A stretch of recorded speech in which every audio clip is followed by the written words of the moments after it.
Pernah kepikiran gak sih gimana caranya sebuah negara kayak Indonesia bisa terhubung dengan seluruh dunia? Hari ini kita bakal bongkar jaring-jaring interaksi global yang kelihatannya rumit tapi sebenarnya seru banget. Yuk kita mulai. Coba deh, sekarang juga, lihat sepatu yang lagi kalian pakai.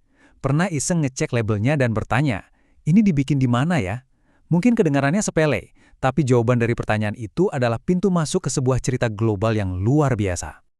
Kemungkinan besar, jawabannya bukan dari kota atau bahkan negara kita sendiri kan? Sama kayak sepatu ini yang dibuat di Vietnam. Hampir semua barang yang kita pegang setiap hari adalah hasil dari sebuah perjalanan lintas benua.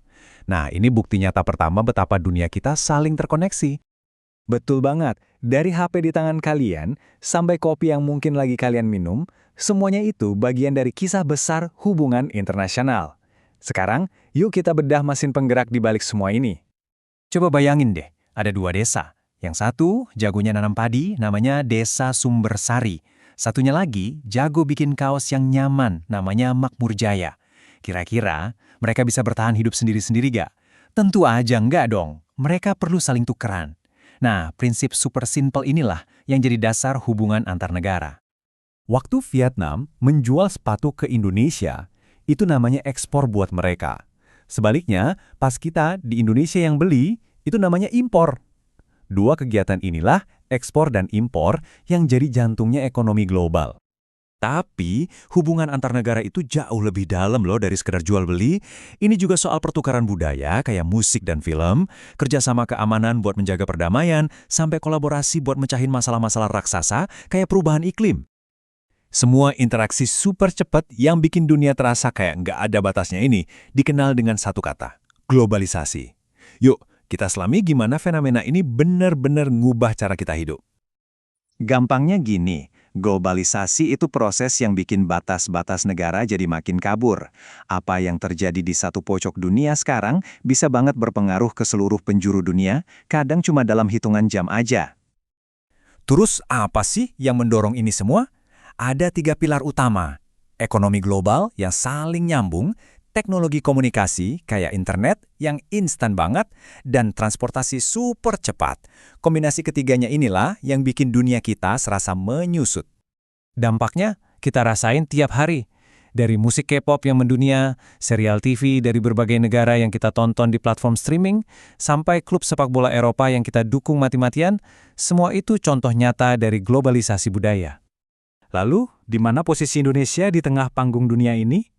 Nah, sekarang kita lihat gimana negara kita mengambil peran aktif dalam interaksi global. Indonesia punya prinsip kebijakan luar negeri yang unik banget, yaitu bebas aktif. Maksudnya, bebas itu artinya kita nggak terikat sama blok kekuatan besar manapun di dunia, dan aktif berarti kita secara proaktif ikut berkontribusi dalam usaha menciptakan perdamaian dunia. Di tingkat regional, peran Indonesia itu sentral banget. Sebagai salah satu negara pendiri ASEAN, Indonesia seringkali jadi motor penggerak kerjasama untuk menciptakan kawasan Asia Tenggara yang stabil, makmur, dan damai. Kalau di panggung global, Indonesia adalah anggota aktif Perserikatan Bangsa-Bangsa atau PBB. Bukti nyata komitmen aktif kita adalah dengan secara rutin mengirimkan kontingen Garuda sebagai pasukan penjaga perdamaian ke berbagai zona konflik di dunia. Kerjasama internasional itu bukan cuma soal keuntungan ekonomi ya. Ada daftar pekerjaan rumah global yang sangat mendesak dan cuma bisa diselesaikan kalau kita kerja bareng-bareng sebagai satu kesatuan planet. Masalah seperti perubahan iklim atau polusi udara itu kan nggak kenal paspor atau batas negara. Dampaknya dirasakan semua orang. Oleh karena itu, solusinya pun harus datang dari semua orang. Nah, untuk menyatukan langkah, para pemimpin dunia merumuskan sebuah agenda global yang ambisius. Sebuah peta jalan bersama yang terangkum dalam 17 tujuan besar.